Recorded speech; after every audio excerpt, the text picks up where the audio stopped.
recording, and I'll pretty much just take over if that's okay. Go for it. All right. So here's what I want to do. First, just a couple of opening comments, and then again, if you can't hear me, raise your hand or uh, yell at me or something so I can speak up a little louder. Coincidentally, on this, there's a lot of detail in this case, and the case is really issues.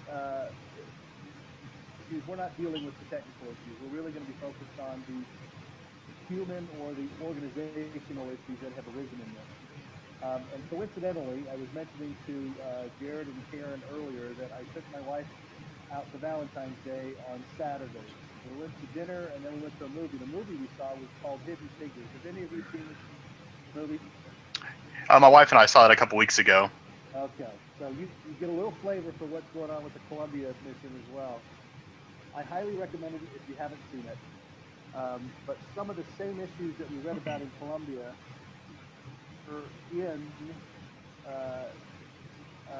the movie that we saw, although that was more about race and about sexism than it was about sort of some of these issues, but they're still there. So I thought that was kind of an interesting tidbit. Think about the case as we go through the case. There's a couple of thoughts I want you to think about, and that is that there were some very bad decisions that were made along the way. And in life, when we're thinking about some of the decisions that we have to make these judgment calls about whether we should go one way or we should go another way. To think about in those situations is one, risk versus reward. So if the risk is pretty significant and yet the reward is not that great, then we have to think about whether we're making the right decision or not. And I like to tell my kids that when they're looking at sort of these choices or issues that they may be facing, they have to think about both the probability of something happening and the possibility of something happening. Just because something is possible doesn't necessarily mean that it's probable. And so you have to kind of keep that in mind. So just as an example, if I'm thinking about something and I think, well, if I'm wrong, what's the downside of it? Well, if the downside is pretty significant, then that means I better pay a lot of attention, do a lot of analysis on it. But if I make a decision and it's not that big of a deal, then I don't need to worry about it. So just keep that in the back of your mind as you go through the case and just kind of think about some of the decisions that were made along the way, because that was one of the areas of concern. So having said that, Jared, I'm going to have you just kind of set up the case for us. Tell us a little bit about the background and then a little bit of some of the issues going on. If you do that before. This case is kind of interesting just because I was born around the time that happened, and so I always grew up hearing about that. And so Columbia is something that I have very vividly in my mind because that happened when I was in high school. And reading about some of the background in here was interesting. So it says the Columbia Accident Investigation Board presented their report on the findings of the accident. The board pinpointed the technical cause of the accident. It also identified organizational issues within NASA dating back decades. So throughout space shuttle program, they had found that takeoff there were debris strikes, and these debris strikes would knock off some of the protective foaming that was needed for space shuttles to initially this was thought of as a major failure, and so every time it happened they'd be worried, but as it happened and they got worried, no accident, everyone came home safely, and so that slowly made standards more lax. And this happened until a point in Columbia when prepared for a piece of debris knocking off a size of the heat shield of this magnitude. They weren't able to check on what the damage was, and there was issues on the ground with communicating to different teams and departments with what information they needed. And so then, unfortunately, upon reentry, the space shuttle Columbia was lost. Okay, good. Thank you for the summation. All right. So, what are some of the two or three top issues that we're going to be dealing with here in the case? What are some of the issues that we have got to address?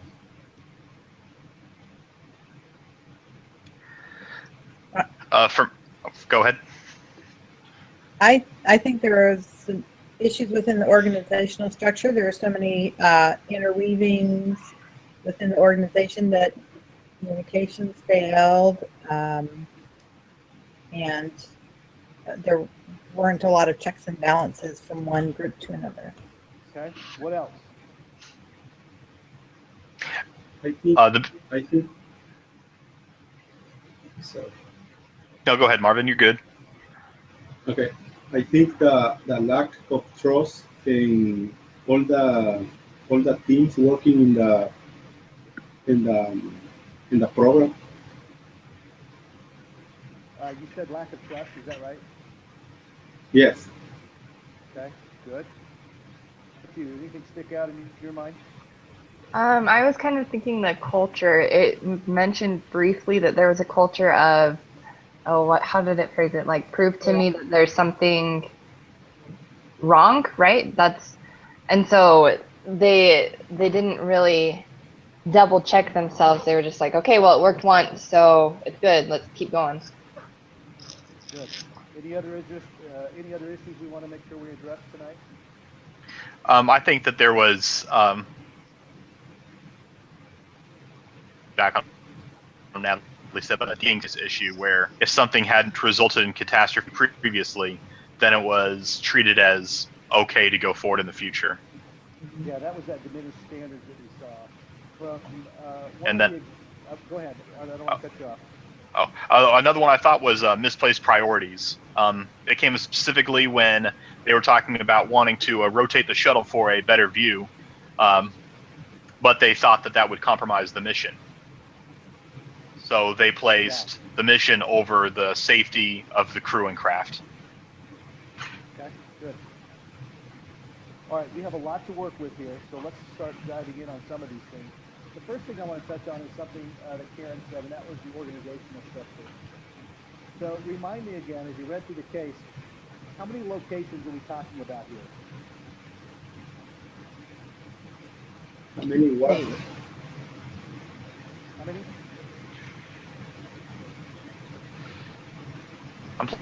Again, I think it was 3 locations. Okay. When I look at the exhibit, I think it was the very first one. So exhibit 1 on here is on page 11. We've got 3 space centers, right? We've got the Johnson Space Center. We've got the Kennedy Space Center. Kennedy is in Houston. Johnson is in Florida. Is that right? Johnson's in Houston. I'm not sure who Kennedy is. In Houston, yep. And Johnson, Kennedy. there's one in Alabama. Oh, that's the MSFC. So the Marshall Space Center is in Huntsville, Alabama. And then we've got one on Marshall Island, or not Marshall Island, but Merritt Island in Florida. That's the Kennedy Space Center. And then we've got their headquarters in Washington, D.C. So those are the 4 main areas that they've got locations. In case they've got probably hundreds, maybe even thousands of different contractors that are located all across the world, or excuse me, all across the country. So you've got a very decentralized corporation, for lack of a better word, or administration, and that presents some unique problems. Any of you work in a decentralized organization? Okay. Hold on real quick. Marvin, could you, if you're not talking, would you be able to mute your mic real quick? I think we're getting a lot of feedback. Can pick that from you, my man. Okay. Okay. That's better. All right. So hopefully you guys can hear me even better. So my question was, has anybody worked in a decentralized organization? I'm not sure that you have. And so it presents some interesting problems with that. One is also that I think Natalie tapped into, and that is culture. So these various different locations may have different cultures. Certainly, there's going to be some culture just from working on, but with each location comes different issues that may arise and other things that are there. There's communication problems, and that was a very large issue that we saw in there. Can you guys name some of the communication issues that they had? The main one I can think of is asking for the photos to be taken. Sometimes the requests weren't even responded to, or they would be passed along, or they would be responded to within, you know, a time frame that really wasn't acceptable. It took too long. Yeah, anybody want to add on to that? One thing that this is a key portion of it. Yeah. One thing that I noticed was the manager. Linda Ham, when there was a request made for the photos, she didn't know who it came from because there hadn't been communication, and so she shut it down. She said, "We don't need that. We don't want it." And I don't know, that just was kind of a huge issue. Yeah, it is a huge issue. Yeah, that stuck out to me a whole lot. Right. Yeah. Anybody want to delve into that any further? Okay, I'm going to go through the timeline here on this because, again, this is a really important issue on this. First realized they had an issue. They saw the tiles come off, and they assembled a DAT team. So this was the debris assessment team. And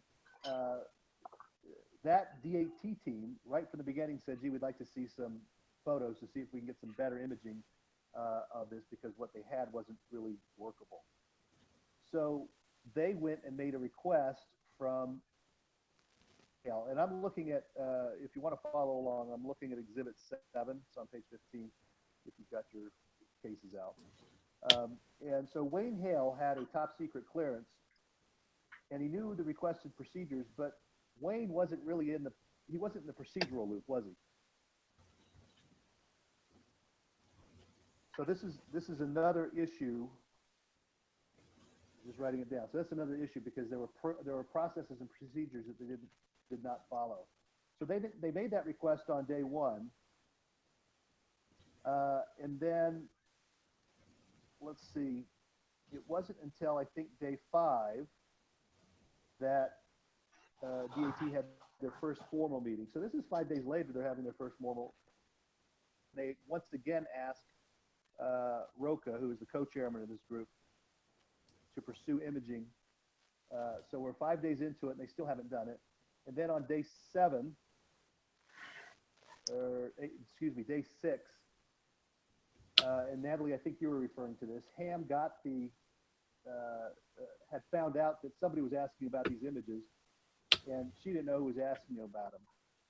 Although, when I look back on day 1, it says Hale informed Linda Ham about wanting to get those images. So I don't know if she forgot or if she just didn't think it was a big deal. But we're going to see an awful lot of that through the process where these major issues, because there wasn't very good communication between the groups, were minimized. And that goes to the culture because, Jared, you had identified this as one of the main issues. If we look back on the history, it took about 12 years, a dozen years, for the debris coming off going from a potential in-flight safety issue to where it became just an action item. And that got people, I mean, when you see something and you're okay, in other words, it was a problem, but nobody got hurt from it, you can get complacent. And that's an issue here that we see over and over again. All right, anybody want to comment on that before we move on? Looking at the, I'm just real quick curious on here. I was looking at the timeline as well. When it says in day 6 that Austin called Ham to inform her of his and Hale's request to the Defense Department. Again, I don't remember now. Where are you at? Day 6, it was right there, right above the item above. Ham found no official request for shuttle images. Yes. So your question is what? To the Defense Department, a separate request from those images. Yeah, so let's talk about that for a second, because the issue that came here was that they have very specific policy, or that this team should be following, and they didn't. Instead, they reached out to another person that they thought might have some juice. I don't know, and because they didn't go in the procedural way of that request got lost and kind of stacked up. Just it didn't get done, and that's a huge issue. If you remember from the case, I'm going to go back here for a second because I want to look at my notes. On page 2, this is just sort of the history of it, and they were talking about the Apollo 13. I'm assuming, well, maybe I shouldn't assume. I was thinking the Apollo 13 was a really great movie, and I've watched it years ago, and I assume everybody's seen it, but I'm not sure that all of you have seen it. Who hasn't seen Apollo 13? I haven't. Okay, look. Okay, I would, for date night, that's a great movie to rent and watch. So the issue with Apollo 13 was that, if I remember right, it was like an oxygenator went out. And so the team didn't have a way of creating new oxygen in different parts of the space module they're in. And in one of the scenes, the flight director had this box full of equipment, and he dumped it out on the table. Team, which was called the Tiger Team, and he said, "This is what they have to work with. You engineers have to figure out a way to take all these items and make, for lack of a better term, an oxygenator for them." And that was sort of the drama of the movie. And the reason I bring this up, and they talk about it here in the case on page 2, is they talked about this Tiger Team. And I don't know if you understand what a Tiger Team is, but a Tiger Team is really a specialized team that takes people in any of the organizations to solve a very specific problem. And that Tiger Team has no barriers to anybody, any team, any resource, any money that they need to do to fix this problem. Chart for at least the line of authority goes like this: president or top, I mean, I don't mean president of the U.S., but president of the company, and right underneath them is the Tiger Team. So the Tiger Team gets all these resources. The DAT team was set up and a Tiger Team. They had this debris fall off, and they needed to figure out if the gash in the wing was serious enough, and yet there was a problem with that. When they set up the DAT team, they were not a Tiger Team. Talks about it as that they felt like they didn't have any direction. They didn't know what their authority was. They didn't know who they reported to. They were assembled on day 1, but their first formal meeting wasn't until day 5. And all the way through the process, there was just, they were supposed to solve this problem, but they didn't really know what their mandate was because it wasn't made clear to them. That, in fact, when I read through the case, I starred that as just a huge, huge fatal flaw for them because they didn't. Anybody else have that same reaction, or want to delve on that a little bit? Yeah, I thought that it was it was crazy to wait that long, because then what is the point of the team if they're not assembling right away? That's just a major breakdown in the entire chain of events of what's supposed to happen in a crisis. And I think part of it's just because crisis had become commonplace for them, but not any sort of urgency to them. Right. Yeah. And that was another note that I made about this lack of urgency with this team in particular. They came up with issues, but it was sort of not. Again, I think this. I don't necessarily want to fault the team themselves solely, because I don't think that they were given proper instruction or proper authority to get done what was to get done. They had a flight team that really kind of locked them out. Did you catch that in the case? They didn't meet with them. Mm-hmm. And so often you had the left hand not knowing what the right hand was doing. I felt like this was completely opposite of what we've been reading about in our book for this week of taking responsibility, of acting right away, and not passing the buck. And I think all of those things were happening in this organizational structure. But everything that we've been reading about in Speed of Trust is talking about, talk straight to everybody. Let's take responsibility and don't make excuses. Let's just deal with the problem and move on. Right. No, that's a good point. So if you read in the appendix, Roca actually drafted an email because he felt very uncomfortable about the strikes and they didn't have the information. Marvin, do you remember reading about that, the draft email that Roca had put together? You might need. Can you say again the question? Do you remember in the appendix the draft email that Roca had written but did not send?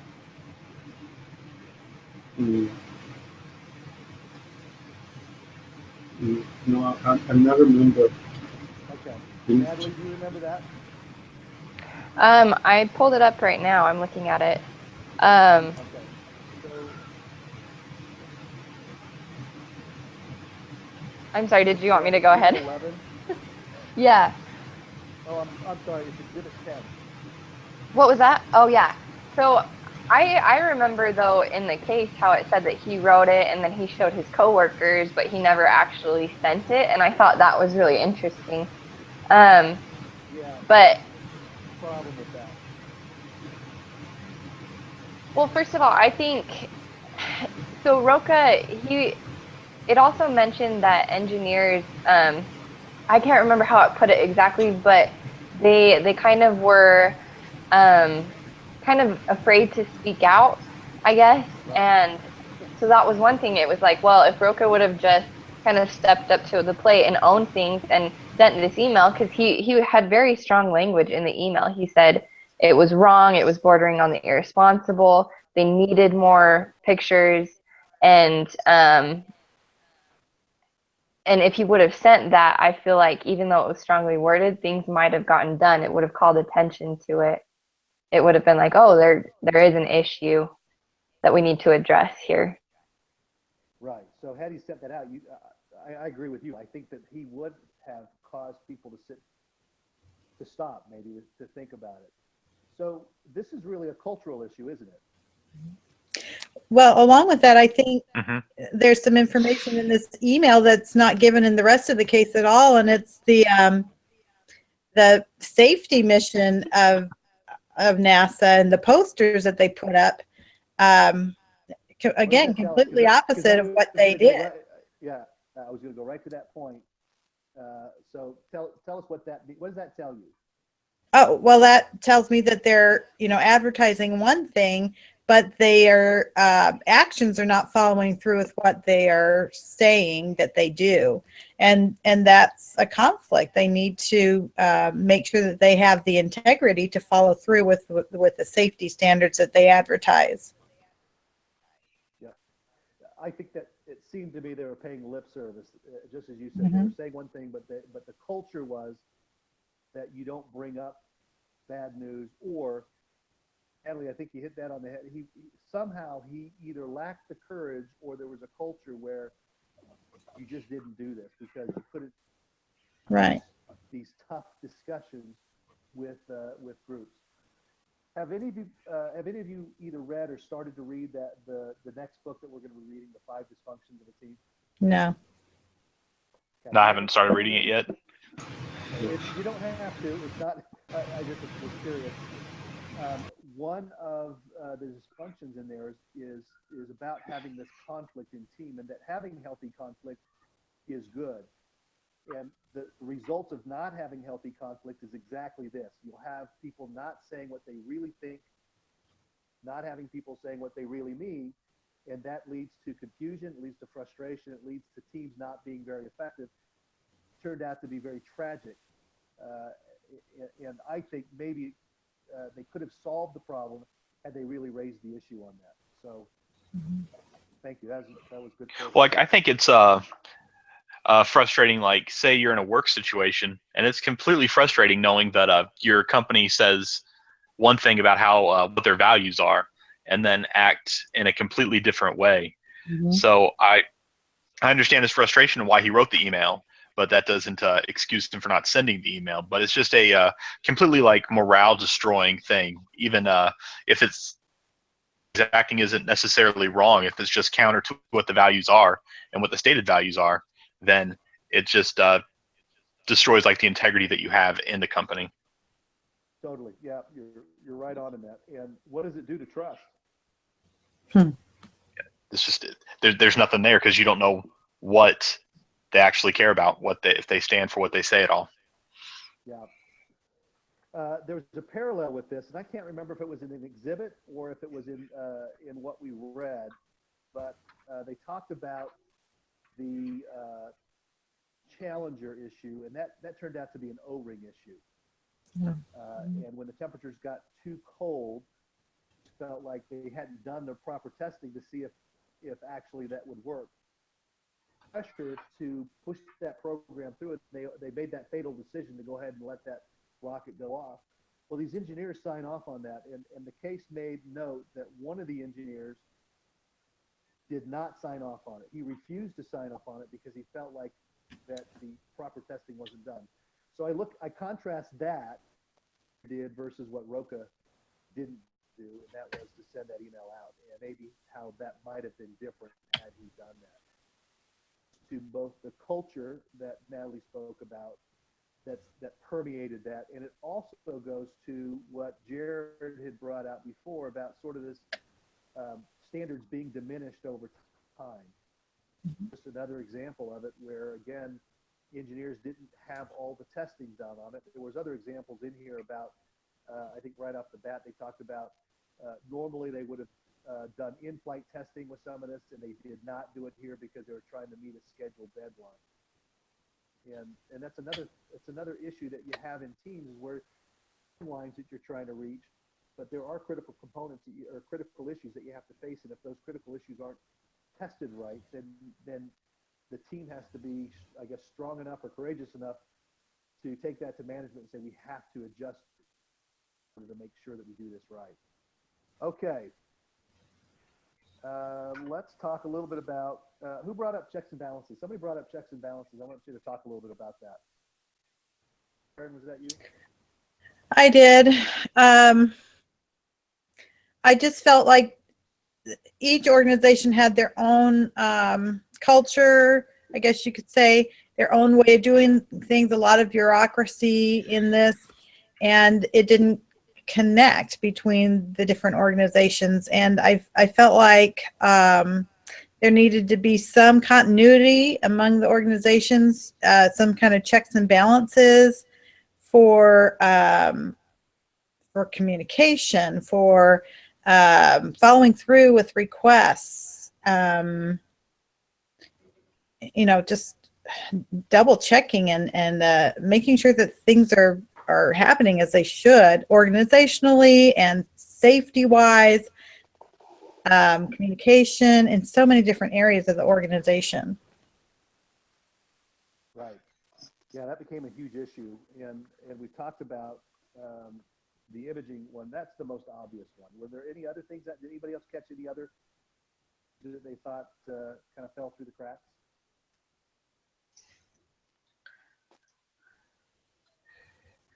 Okay.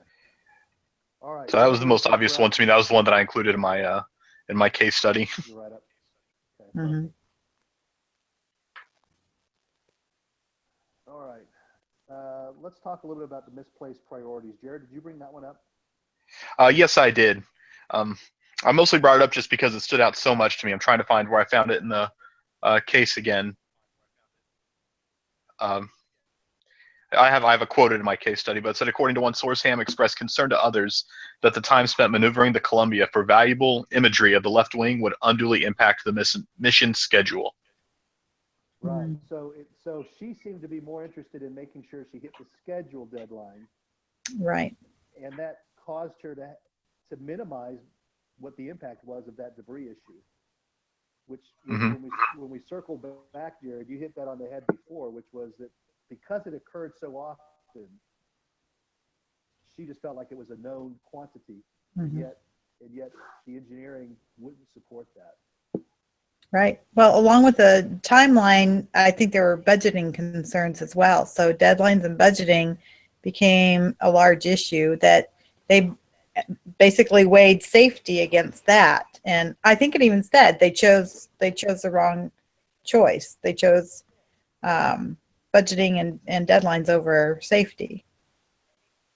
They did, and that goes to the comment I made at sort of the preamble of tonight's call when I said, you know, you have to measure the risk and the reward, and you have to look at things from possibilities and probabilities. But if the downside of something happening is catastrophic or pretty bad, then you really better make sure that we're spending enough time flushing out all the issues with that. And it didn't look like that happened very thoroughly through here for a number of reasons. One was culture. Karen, you said because of they worked in different teams in different areas. I think that was another one. They just, you know, one team would focus on one thing and another team would focus on another thing, but it was not a real clear path back and forth about how to share that info. And maybe they just had so many people, but it seemed to be very problematic to me with how the organization was set up. And it seemed like Cam had sort of a different direction she was going than, and the DAT team, which really, again, should have been this Tiger team, was not a Tiger team at all. And I can imagine the rebuttal to talking about some of the misplaced priorities and valuing the mission, because there's a great deal of risk inherently involved in space flight. Mm-hmm. But I think that there are steps that they could have taken that they did not take to mitigate a lot of that risk. And I think I don't know. I guess just that right there, they just didn't take the steps to mitigate the risk that they knew was there and that they know could have possibly increased. Yeah, it talked about in the case one of the tools that they use to measure. Oh yeah. I'm going to see if I can look it up. Do you remember what they commented about that, Karen? I'll find it. I don't recall exactly. I feel like they downplayed. Create, Go ahead, Marvin. Go ahead, I Marvin. think Yeah. it's the creator, I think they call. Yes, Crater. I just found it. Mentions it on page 7 of the case. Page 7, yeah. It's if you're looking at the case, it's like the third paragraph up from the bottom. It's talking about this Oh yeah. Crater tool that they use.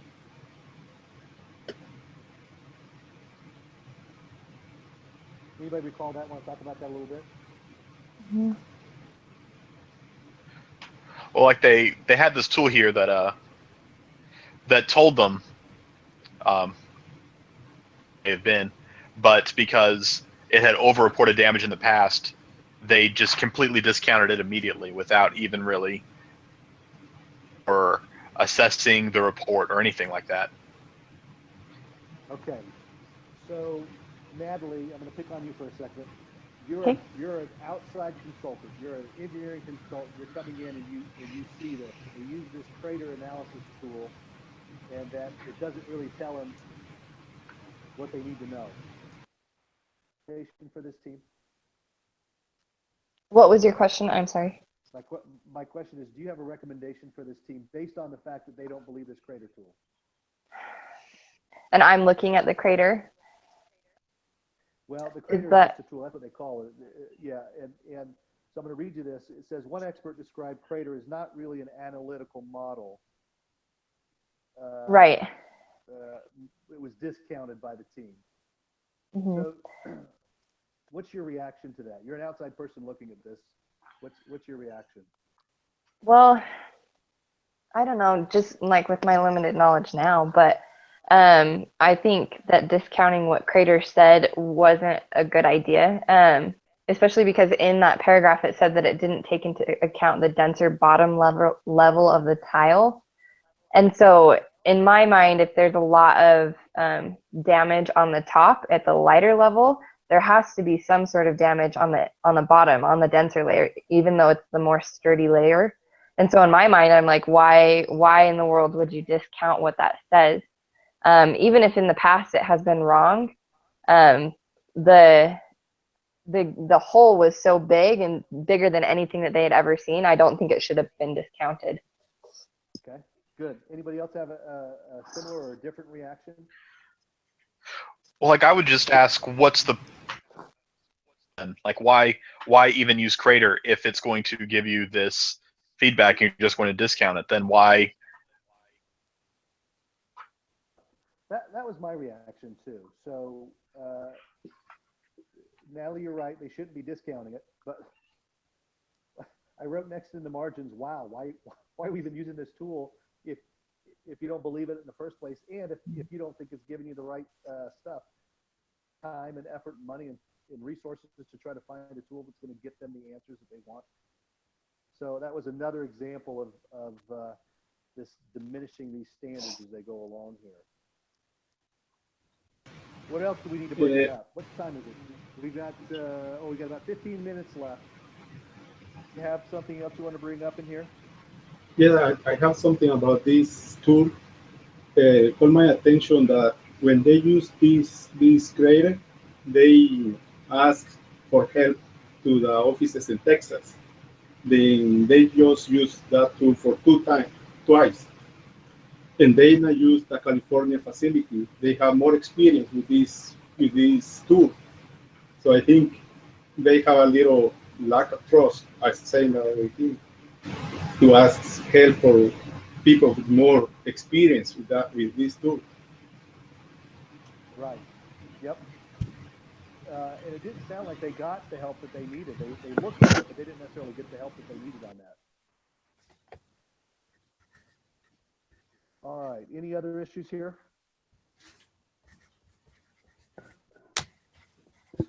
Okay. We've talked about a lot of stuff, and I think when I met with your group 2 weeks ago, I mentioned this "so what" principle, which is, after discussing these cases, what are your takeaways from this? What does it really mean to you, and how do you use that employment or future employment or any other organization that you deal with? We're not going to be NASA engineers, or maybe you guys will. I'm never going to be a NASA engineer, and I'm not going to work for NASA. Some important takeaways from this that we can take, and I just want to get your perspective on it. So I'm going to start with Karen and kind of go down the line. What's your takeaway from this? What's the so what for you? I'm sorry, I had a hard time hearing you. So what's the so what of the whole case, like the whole gist of the case?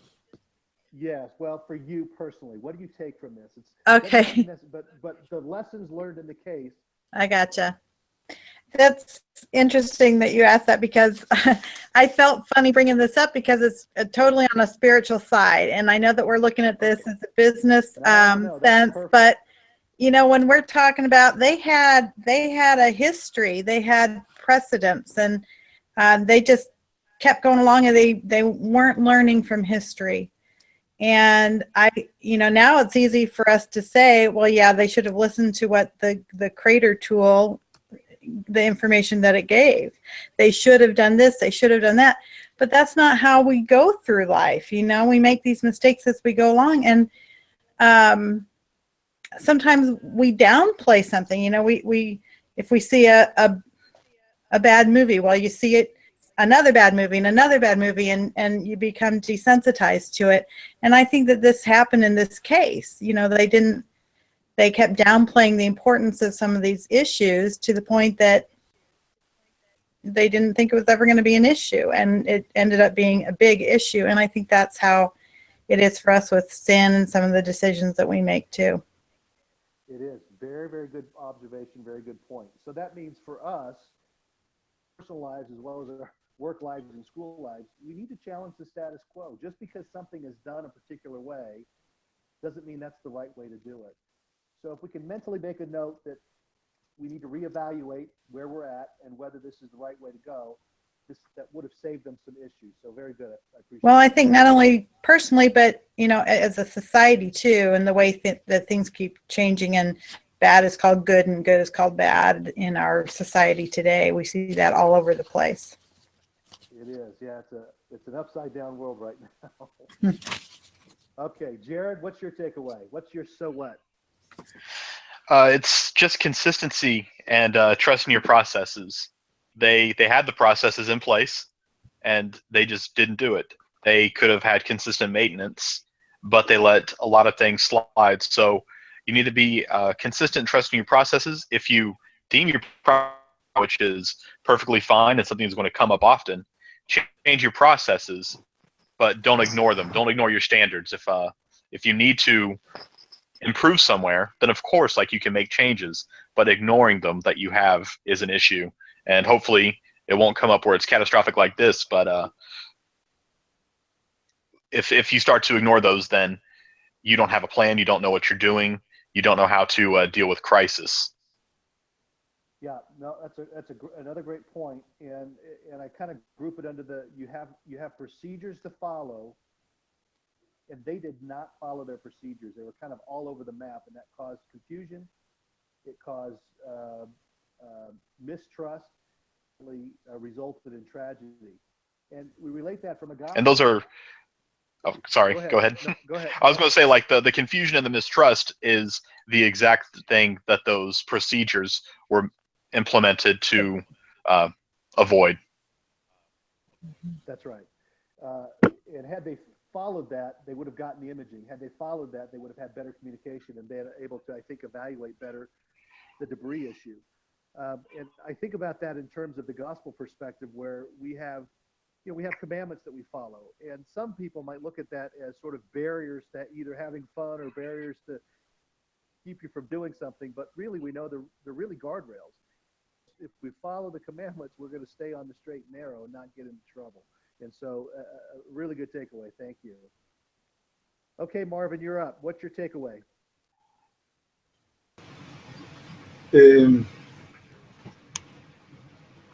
I learned in this case that to trust the process and have courage when you have something to say, you need to say. If if it doesn't matter if it's good or bad, you need to say it because you can save the process. Good. Thank you. Yeah, you got to follow the process, and there will be times where you have to have that courage to step up and say something. That's that healthy conflict that all teams need to have. And I think that's a really good point to bring up, is that it's okay to disagree. You can do it in an agreeable way, agree to make sure that you're heard and make sure that the issues are all fleshed out. You're going to read about that as you get to the book, The Five Dysfunctions. You're going to read a lot about that, which I think is good. Okay, Natalie, what's your so what here? I kind of had a lot, but for me, the kind of echoing what Marvin said about having courage, it just kind of made me reevaluate my own life and my own personal relationships, my school relationships, and my relationships at work. And it made me question if I work in an environment where I really can speak up when I see a problem, if I feel comfortable doing that. And it also helped me reflect. I eventually want to work in management of a health office, like a medical office of some sort. And I think being completely honest with your patients and with the staff under you is really important, and having really good communication. And having a good culture, which was also brought up in this case.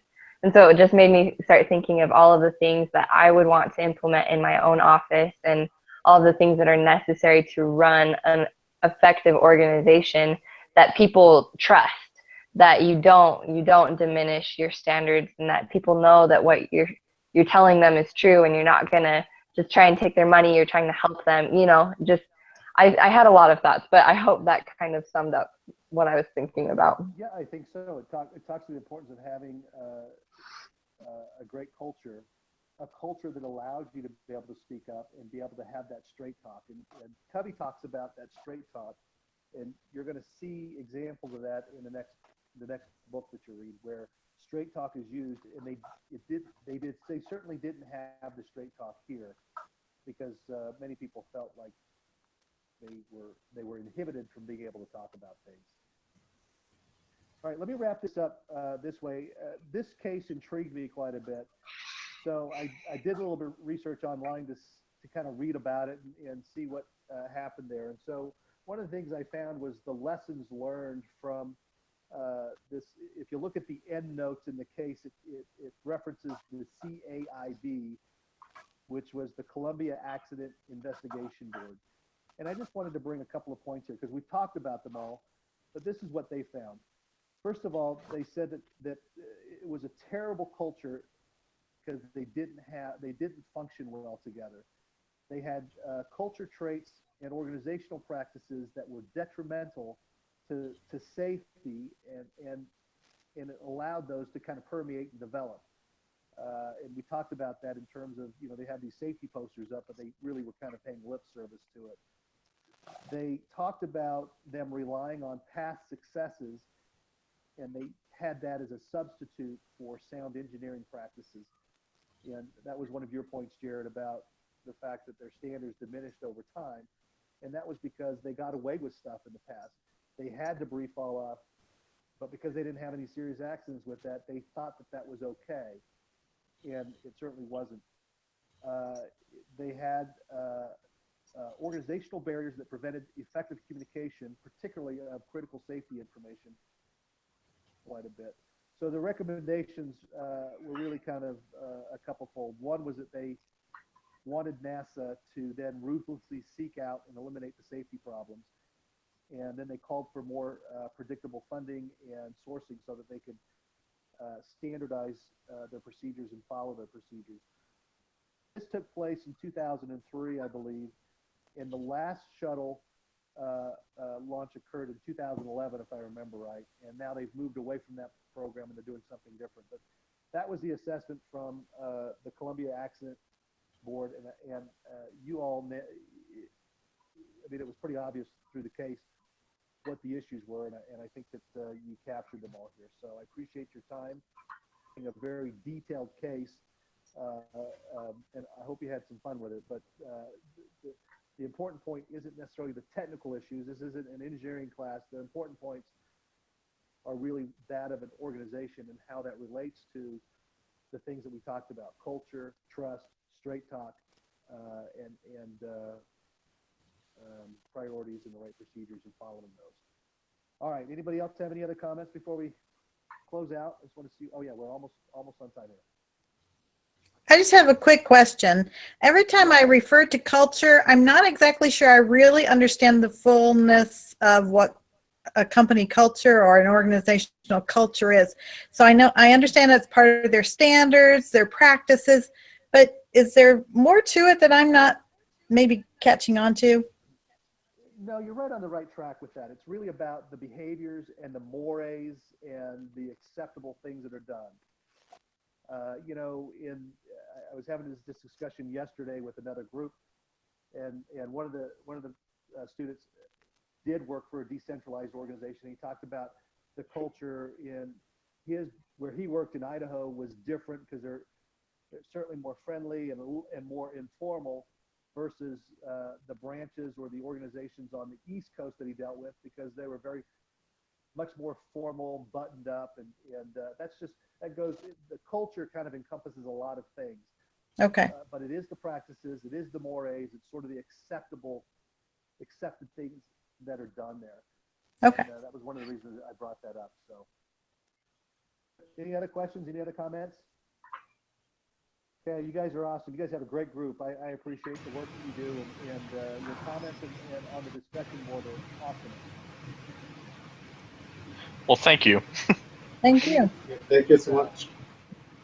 All right, you guys have a great night. Have a great rest of the week, and enjoy your weekend, okay? All right. Thank you. All right, thank you. Good night. Bye. Guys. All right, guys, I'll stop the recording, and